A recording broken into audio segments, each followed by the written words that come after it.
Eagles general manager Howie Roseman shocked the NFL world with a couple of really unconventional moves this offseason that resulted in the Birds' whole organizational mindset shifting in some unprecedented ways. In today's video, we'll also hear why Trevor Keegan might be a bigger threat to Tyler Steen than the Birds originally thought, as well as why Jason Kelce might have hinted at the Eagles' big plans for another late-round offensive lineman. Eagles Rookie Camp is finally over. We got a lot of information from it. Let's discuss. I'm Thomas Mott. This is the Thomas Mott Show.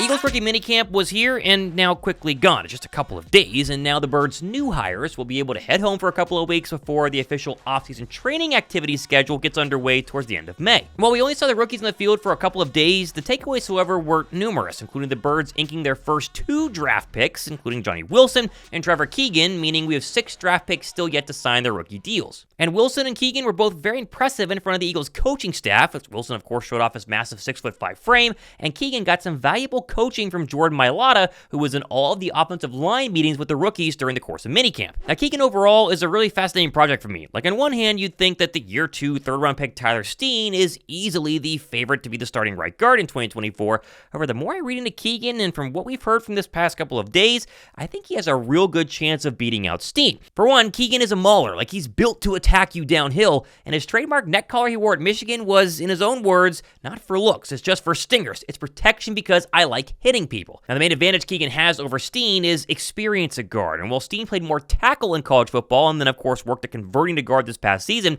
Keegan started 3 straight years at left guard for the Michigan Wolverines against some of the best college interior talent in the nation. There's also an argument that if Keegan were to win the right guard spot, you could convert Steen back to being a tackle and let him truly train under Lane Johnson to be his replacement in the coming years, while also being the backup either left or right tackle for, let's just say, the short term this season. And of course, after being drafted, Keegan seemed to indicate his willingness to play wherever they want him on the Birds' offensive line. But yeah, like you said, position versatility was, a huge thing for me.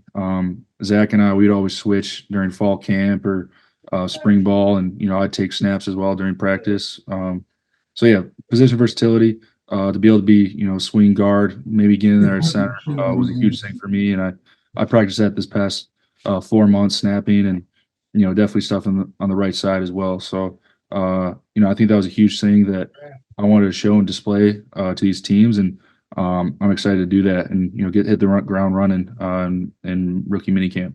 Either way, whoever wins the Birds starting guard spot, at least we now have serious depth and competition at a spot that was a massive question mark heading into the offseason. We were all wondering, what are they going to do about guard depth? Are they just going to give it to Tyler Steen? That doesn't seem to be the case. I was very impressed with Keegan over the past couple of days. Now, yesterday, I went ahead and announced the 50,000 subscriber jersey giveaway winner, Luke Bracken, although, Luke, I haven't heard from you yet, so email me, that way I can get you a jersey, because if I don't hear from you by the time I get back from my honeymoon next week, then I'm going to go ahead and draw a new winner. And so if you've subscribed, then that means you're automatically still down if we don't hear from Luke. And if you haven't subbed yet, help me get to 51,000 subscribers today and get automatically entered in case Luke doesn't get to me in the next couple of days. Now, with the Eagles' final draft pick, Dylan McMahon might be the hardest selection to gauge just based on his draft grade and overall prospective outlook, plus the fact we need to see him against kind of the top talent of the Eagles' defensive line at OTAs and training camp like Jalen Carter and Jordan Davis. I still find him to be kind of the perfect backup center, or maybe guard depth piece the Eagles have really been looking for. For what it's worth, maybe the fact that Jason Kelce offered to help the young center out whenever he can might indicate the Birds have bigger plans for McMahon in the future. He looked at me and he was like, undersized center.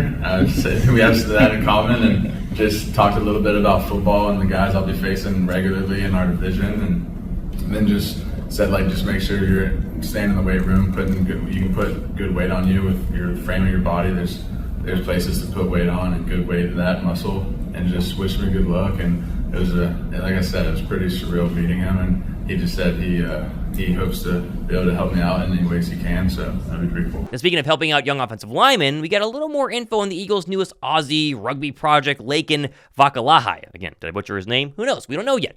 Andrew DeCiccio tweeted this morning saying, quote, additional notes I've gathered over the weekend on Brisbane native and UDFA signing Laken Vakalahai. Laken and Eagles left tackle Jordan Mailata had dinner when Mailata visited Australia during the draft. They have since met numerous times during rookie minicamp. They also chat regularly over the phone, source said. The phone call from the Eagles occurred Sunday morning when Laken was sitting in church. He excused himself and took the call.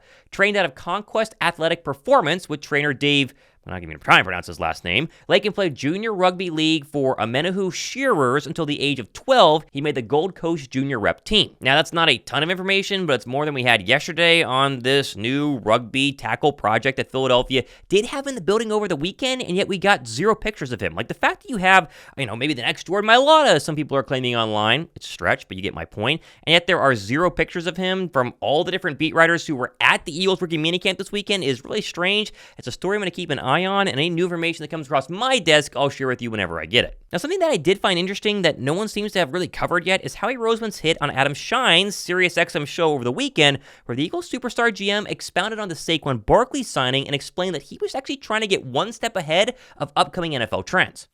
Well, first you hit on the player. I mean, this is a difference-making player, and also we think a difference-making person. We've just kind of watched him from afar. Obviously played in this state college football and know a lot of people there. And then watching him down the road and all the big runs he had against us, and just knowing that how I feel, upstairs watching our games, playing against him, knowing that every time he had the ball that anything could happen. You could be looking at a house call. And I think he's a unique ability to play on all three downs and have a skill set to not only run between the tackles, break things outside, get to the second and third levels, run over guys, run away from guys, pass protect, run routes. And those are hard things to find. And, from our perspective, you get to a situation where you kind of try to find, is something kind of being undervalued? Is there a way to zig when everyone's zagging? Or I don't know if it's the opposite and you're freaking zagging when zigging. But and I think that it's hard to find difference-making players and people, and it's hard to find them for kind of a cost. Those guys they go for a lot of money, and we felt like there was an opportunity there to get one of those guys in Saquon and bring him to the team. And we understand that there's risk in every decision you make, but we don't think there's any risk on the talent. We don't think there's any risk on the person.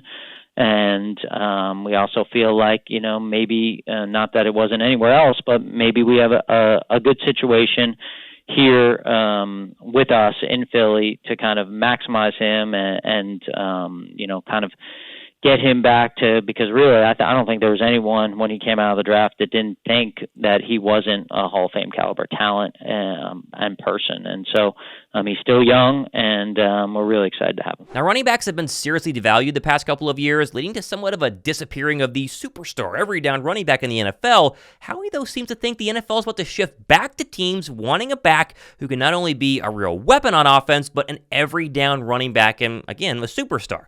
More specifically, I think he understands that while every team is trying to load up on wide receivers in an NFL passing league, and of course everyone, including the Eagles, are trying to counter that by getting a lot of cornerbacks. You saw the Eagles do that in this draft. There might eventually be a hole left in a lot of offenses that a superstar running back could take advantage of, not only on offense, but against opposing defenses as well. I mean, how many true superstar running backs are in the league right now? I mean, Christian McCaffrey is one. I think Saquon is the other one. Sure, there are a lot of other good running backs. Derrick Henry kind of getting out of his prime. Think about Breece Hall, one of the up-and-coming young star backs. But really, talk about an every down, three down superstar running back. There are two right now. And you see what's happened with the San Francisco 49ers and a lot of success with Christian McCaffrey. I think Howie Roseman saw that and realized, wait a second, all this emphasis on wide receiver isn't going away, but I think we're going to see kind of a shift back to the running back position, and the Saquon Barkley $15 million a year, a big chunk of money, was a way to go ahead and get ahead of the curve. And I think that that's shown that Howie Roseman is really trying to shift his overall mindset, not just this season, but many seasons to come. For as great of a GM as Howie has been, he's always had a couple of interesting flaws. For one, he's kind of overpaid aging stars in the past, and he didn't do that this year. He got rid of Hassan Reddick. He's never really emphasized the running back position. He did so this year. He's never emphasized cornerbacks early in the NFL draft. He did so this year. And he hasn't really addressed the linebacker spot for Philadelphia in a long time. And sure, the Kobe Dean draft pick was a good example of that. But Devin White in the offseason and Jeremiah Trotter Jr. being